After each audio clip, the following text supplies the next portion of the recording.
You've got lots of ways to create links from one part of a FrameMaker document or book to another part of that same document or that same book with a different document. That could be a mini TOC like we've got right here. You can see this is a mini TOC. It could be a cross-reference like I've got right here. Double-clicking on that brings up the cross-reference. Or it could be a regular hypertext marker or a general table of contents in the start of the book. Now, from time to time on the user forums, I will see a request to jump back to that previous link. And while I've put an icon and a piece of text here, if I jump to somewhere else, I haven't linked these two things that I put on my master page. I haven't linked them yet to be able to return to that previous link. So we're going to show you how to do that. And what I'm going to do first is go into my master pages. And on the master pages, see that I've got both the icon and the text. And then I'm going to grab a text frame and draw the text frame over what I want to be my active area. I'm going to add that to the background text. Now this means that if I go to an HTML publish, then this is not going to survive because the HTML document only takes those things inside of the body page text flow.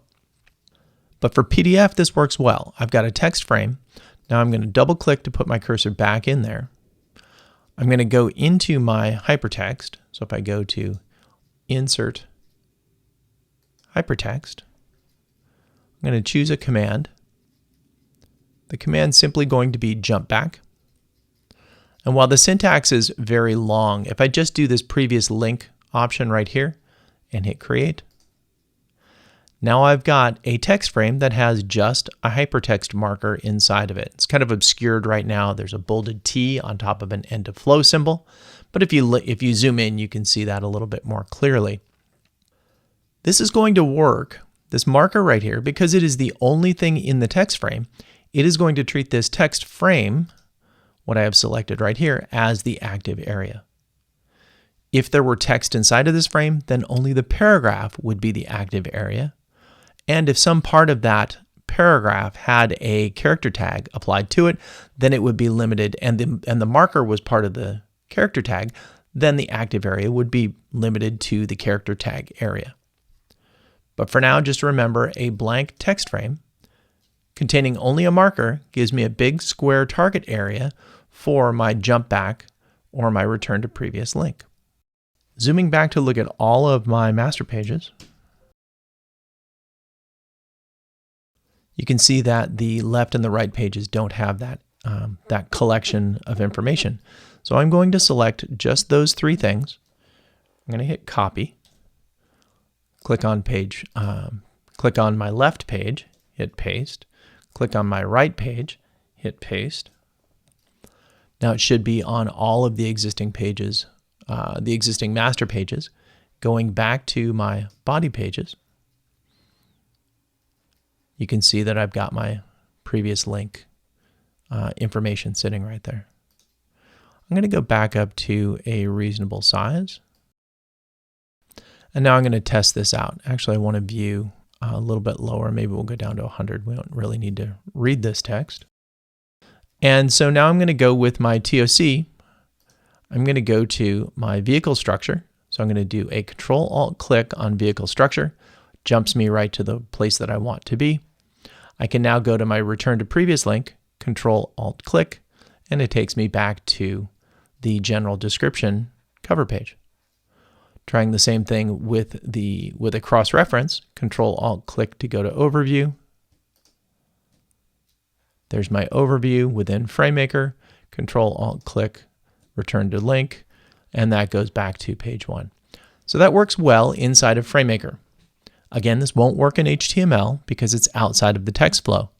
It will, however, work in PDF. So now I'm going to go to my Publish. I'm going to double check all my settings and know the directory that I'm going to here. I'm going to publish this to PDF, just the general description.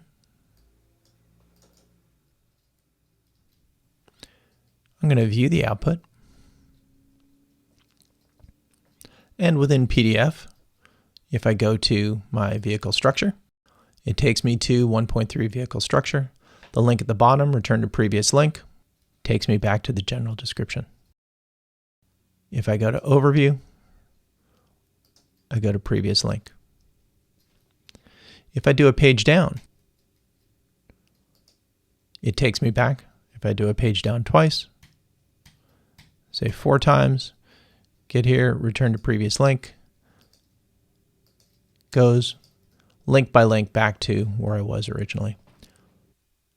I want to point out that you're not limited to just using the return to previous link option. Inside of the hypertext options, you have a number of commands. And along with jump back, you've got jump to first page and jump to last page. So if you have a series of icons, if you want to set this up much like a CD player where you can go to next track, previous track, first track, last track, you can do all sorts of things with that, getting creative.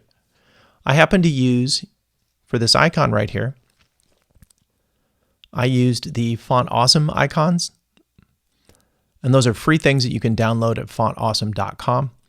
You can customize and do all kinds of crazy stuff with colors and different styles, and Font Awesome Pro is not terribly expensive and gives you even more, something like 8 times the options as far as styling.